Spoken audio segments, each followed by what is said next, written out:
ഉൽപ്പത്തി 23 സാറായുടെ മരണം. സാറായുടെ ജീവിതകാലം 127 വർഷമായിരുന്നു. കാനാനിലുള്ള ഹെബ്രോൺ എന്നറിയപ്പെടുന്ന കിരിയാത്ത് അർബായിൽ വെച്ച് അവൾ മരിച്ചു. അബ്രഹാം സാറായെപ്പറ്റി വിലപിച്ചു. മരിച്ചവളുടെ അടുക്കൽ നിന്ന് എഴുന്നേറ്റ് ചെന്ന് അവൻ ഹിത്യരോട് പറഞ്ഞു, ഞാൻ നിങ്ങളുടെ ഇടയിൽ വന്നു പാർക്കുന്ന ഒരു വിദേശിയാണ്. മരിച്ചവളെ സംസ്കരിക്കാൻ എനിക്കൊരു ശ്മശാന സ്ഥലം തരുക. ഹിത്യർ അവനോട് പറഞ്ഞു, പ്രഭോ, കേട്ടാലും അങ്ങ് ഞങ്ങളുടെ ഇടയിലെ ശക്തനായ പ്രഭുവാണ്. മരിച്ചവളെ ഞങ്ങളുടെ ഏറ്റവും നല്ല കല്ലറയിൽ അടക്കുക. ഞങ്ങളാരും ഞങ്ങളുടെ കല്ലറ അങ്ങേക്ക് നിഷേധിക്കില്ല. മരിച്ചവളെ അടക്കാൻ തടസ്സം നിൽക്കുകയുമില്ല. അബ്രഹാം എഴുന്നേറ്റ് നാട്ടുകാരായ ഹിത്യരെ വണങ്ങി.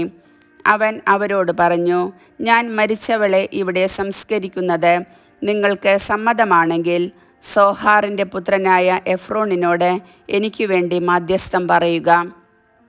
അവൻ മക്പെലായിൽ തൻ്റെ വയലിൻ്റെ അതിർത്തിയിലുള്ള ഗുഹ അതിൻ്റെ മുഴുവൻ വിലയ്ക്ക് എനിക്കു തരട്ടെ.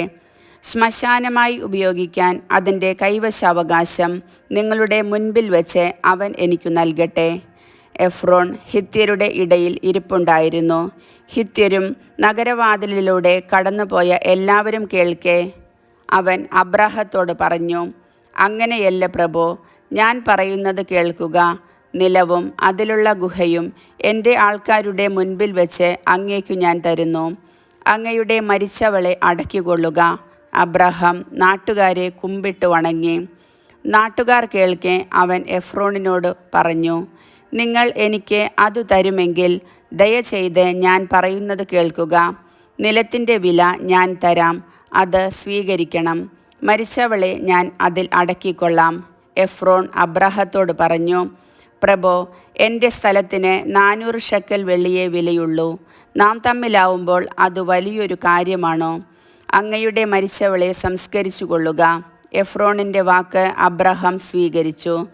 ഹിത്യർ കേൾക്കെ എഫ്രോൺ പറഞ്ഞതുപോലെ 400 ഷെക്കൽ വെള്ളി കച്ചവടക്കാരുടെ ഇടയിലെ നടപ്പനുസരിച്ച് അവൻ എഫ്രോണിന് തൂക്കിക്കൊടുത്തു.